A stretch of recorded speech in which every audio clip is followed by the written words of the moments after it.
Well, it's 5:30 in the morning, ridiculously early start to the day. I think our ride is just arriving. Big rocks, flying eagles and secluded beaches. We go rock climbing and set off in search of hidden bays. This is Drone and Phone.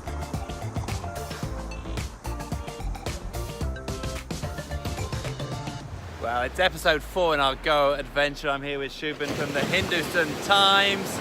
He was out very late last night after I left him. How was it? It was really tiring. I'm too tired to do anything right now. Okay. But we have to go rock climbing. He's half asleep. We're going to go rock climbing, I think, over here somewhere, right, Shubham? That's right, somewhere over there. That's very fun. And after that, maybe a walk to a pristine beach. That's right. Let's get going. Let's get going.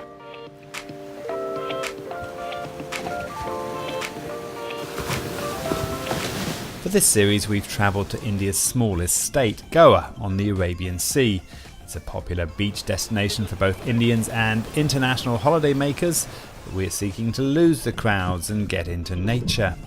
Today we're along with Ashwin and Pancham from Adventure Breaks, who have been charged with keeping us safe along the way. Then what you do is you take both your hands and you bring your foot closer and you switch. Okay? Try not to keep your legs crossed. Okay? We drove to Agonda Beach and began a short hike past fishermen and early yoga enthusiasts along the beach towards the rocks. Shubham was looking a little nervous. Yeah, I'm a bit scared about that. I was much more confident until we reached the top of the rock face and peered down to the water. Well, it's a beautiful morning and a fantastic view down here from where we stand. We're going to go up this slab here. It's about 100 feet or so. It looks quite steep. I thought it was going to be a bit easier than this, so I'm a bit apprehensive. After walking down a steep gully to the start of the climb, we set up the ropes and waited for the call to start climbing. As the only one of the two of us who had climbing experience, I went first and quickly found this was going to be no easy task. About 15 minutes later, I reached the summit. You're really reliant on the grip on the rock. Fortunately, the rock is reasonably grippy. It doesn't seem to give way, but very little to get your hands on for an amateur climber like myself. Next up was Shubham, who to my surprise took to the sport straight away, Take slack, he's climbing! racing up the rock face. I got stuck twice over there. Hurt my knee. It's always fun to have some kind of drama. I mean, obviously on tape you look like you were much faster than me and much But you were more able. elegant, huh? But I was doing that just for the dramatic effect. I hope you Uh-huh. realise that, I could have been up there no problem with... Yeah, I see. I saw you there stuck down there. Yeah. Yeah, you can get up. No, What's that all about? No, it's just for the cameras. I'm just It's doing just for the I'll camera. teach you more about this as you get older.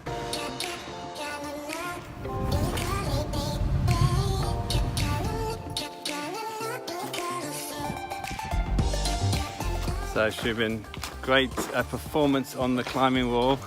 We're now off to find a pristine beach, is that right? Yeah. And a lot of people think of Goa as these very kind of touristy beaches, but if you're prepared to put some walking in, I guess you can get out and find some places a little bit less covered in people. That's right. You can see it yourself out here. We have very few people around here. And the best part is you get to listen to the silence, but at the same time you're listening to the waves, which is very interesting. Okay, try a bit of that. On the half-hour walk from the end of the track to Butterfly Beach, I had a chance to ask Ashwin which were the most popular of his tours. Oh, the most popular tours are the kayaking, the morning kayaking and the sunset kayaking. Those are absolutely the most popular. So, yes. Tell us a little bit about Butterfly Beach and other kind of similar beaches like that in Goa. There's only about 3 or 4 of them that don't have any roads leading to them. So you have to walk, so it makes the beach much less popular. There's people who come there by boat from other beaches, other popular beaches around. But they're really quite quiet and they're nice. I mean, so. While we were there, several groups of tourists did arrive by boat and then disappeared, leaving us alone to enjoy the beach to ourselves.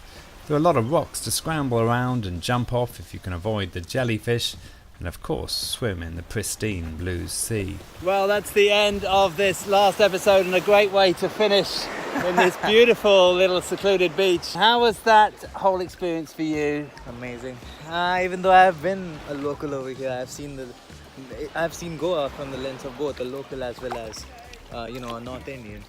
I think, yeah, this trip was one of the best I've ever had.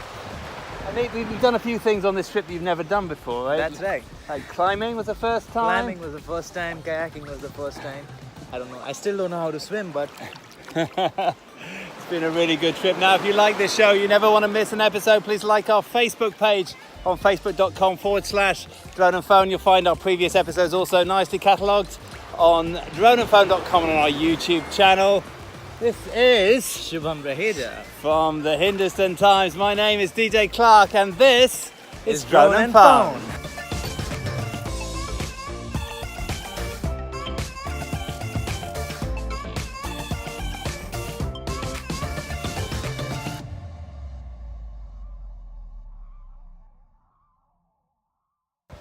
In China, everybody wants to take their picture with me. In India, they just want to borrow my sunglasses.